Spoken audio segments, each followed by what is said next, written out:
ची बातमी राज्याच्या राजकारणात नाही, बातमी आहे अजित पवारांच्या भूमिकेसंदर्भातली।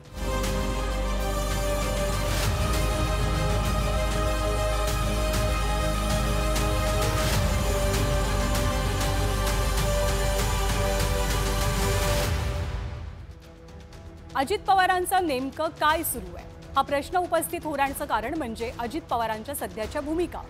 अजित पवार महायुतीचा भाग असले तरी ते अजूनही स्वतःला भाजप आणि शिवसेनेपासून वेगळं दाखवण्याचा प्रयत्न करत असल्याची जोरदार चर्चा आहे। अजित पवारांचं हे वेगळेपण ठळकपणे दिसण्यामागचं कारण म्हणजे त्यांच्या लोकसभेनंतरच्या हालचाली। गेल्या काही दिवसांपासून अजित पवारांनी महायुतीपासून घेतलेल्या वेगळ्या भूमिका चर्चेला निमंत्रण देणार ठरल्या। अजित पवार भाजपसोबत युतीत आहेत, पण भाजपच्या विचारधारेपासून दूर राहण्याची बाब ते कटाक्षाने पाळत असल्याचं दिसतं। त्यामुळेच काही दिवसांपूर्वी एकनाथ शिंदे, देवेंद्र फडणवीसांसह भाजप सेनेचे सगळेच नेते रेशीम बागेत डॉक्टर हेडगेवार आणि गोळवळकर गुरुजींसमोर नतमस्तक झाले। पण या कार्यक्रमापासून अजित पवारांनी सेफ डिस्टन्स मेंटेन केला होता। त्यामुळे अजित पवार जाणीवपूर्वक भाजप आणि त्यांच्या हिंदुत्वाच्या अजेंड्यापासून अंतर राखण्याचा प्रयत्न करतायत का, हा सवाल उपस्थित होतोय।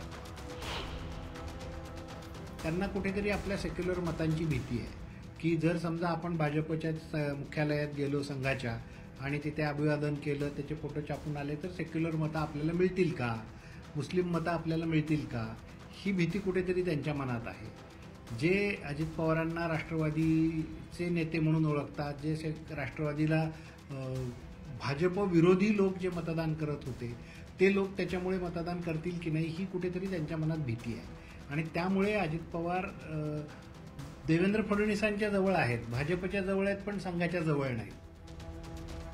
तर लोकसभेच्या निवडणुकीत मुस्लिम आणि मागासवर्गीयांची मतं मोठ्या प्रमाणात महाविकास आघाडीकडे वळली। याच मुद्द्यावरनं भाजप शिवसेनेचे नेते अगदी उघडपणे महाविकास आघाडीला मुस्लिम दलित मतांवरनं डिवचू लागले। पण त्याच वेळेला अजित पवार आणि त्यांचा पक्ष मात्र दुरावलेल्या मुस्लिम आणि दलित मतदारांना जवळ करताना दिसतोय।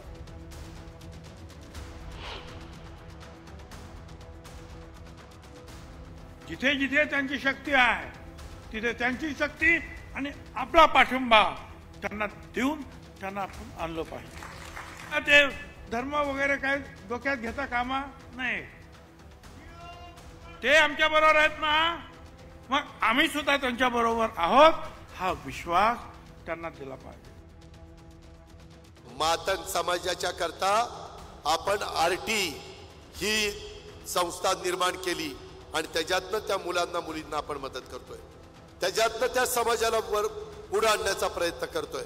आणि मुस्लिम समाजाला काल परवाच पेपरला वाचला असेल, कालच निर्णय घेतला, मार्टी ही माझ्या मुस्लिम बांधवांच्या करता योजना आणली। मार्टी मला तुम्हाला सगळ्यांना सांगायचंय, महाराष्ट्राला सांगायचंय, सर्व जाती धर्माच्या लोकांचं हे सरकार आहे, सर्वांना मदत करणार आहे। एकीकडे विचारधारेच्या मुद्द्यावरती अजित पवार महायुतीच्या मित्रपक्षांपासून अंतर ठेवण्याचा प्रयत्न करतायत अशी चर्चा असताना काही वेळा अजित पवार थेटपणे मित्रपक्षांपेक्षा वेगळी भूमिकाही मांडतात। याचं अगदी ताजं उदाहरण म्हणजे मालवणमधील छत्रपती शिवाजी महाराजांचा पुतळा कोसळण्याचं। या प्रकरणात मुख्यमंत्री आणि उपमुख्यमंत्री नौदलाकडे बोट दाखवत असतानाच अजित पवारांनी थेट माफी मागत एक प्रकारे फडणवीस आणि शिंदेंच्या मतांशी विसंगत भूमिका घेतल्याची चर्चा झाली। महाराष्ट्रातल्या 13 कोटी जनतेची माफी मागतो। ही योगपूर्वक छत्रपती शिवाजी महाराज हे आपल्या सगळ्यांचं दैवत आहे आणि त्या दैवताचा पुतळा त्या पद्धतीनं असा वर्षाच्या आत त्या पद्धतीनं ते नादुरुस्त होणं किंवा पडणं हे सगळ्यांना धक्का देणारी बाब आहे। त्या विचारधारेमध्ये मतभेद दिसत असले तरी अजित पवारांचं उद्दिष्ट मात्र स्पष्ट आहे, अर्थात मुख्यमंत्री पदाचं। या पदासाठी ते अनेक वर्षांपासून प्रयत्नशील आहेत आणि आताही जेव्हा महायुतीच्या मुख्यमंत्री पदाचा विषय येतो तेव्हा अजित पवार थेटपणे निकालानंतर बोलू असं म्हणत विषय टाळतायत। आत्ताच्या निवडणुका ज्यावेळेस सामोरे जातोय त्यावेळेस राज्याचे मुख्यमंत्री तर हेच आहेत, एकनाथराव शिंदे, त्यांच्याच नेतृत्वाखाली निवडणुका होतात। निवडणुका होऊन नंतर सरकार जास्तीत जास्त आमदार निवडून आणल्यानंतर पुढचा विचार त्या ठिकाणी तिन्ही पक्ष मिळून करतील। तर नुकतीच राष्ट्रवादीची लाडकी बहीण संदर्भातली एक जाहिरात आली आणि या जाहिरातीमध्ये अजित पवारांच्या पक्षानं मुख्यमंत्री हा शब्दच गाळला, ज्यावरनं कॅबिनेटच्या बैठकीत नाराजी नाट्य रंगल्याचंही पाहायला मिळालं। आता एक शब्द मुख्यमंत्री माझी लाडकी बहीण हा काही जड नव्हता ना त्या जाहिरातीमध्ये टाकायला. आमच्या एका घटक पक्षाच्या जाहिरातीमध्ये, विशेषतः राष्ट्रवादी काँग्रेस पक्षाच्या जाहिरातीमध्ये दिसत नाही. याच्याबद्दल नाराजी ही निश्चितपणे शिवसेनेमध्ये आहे.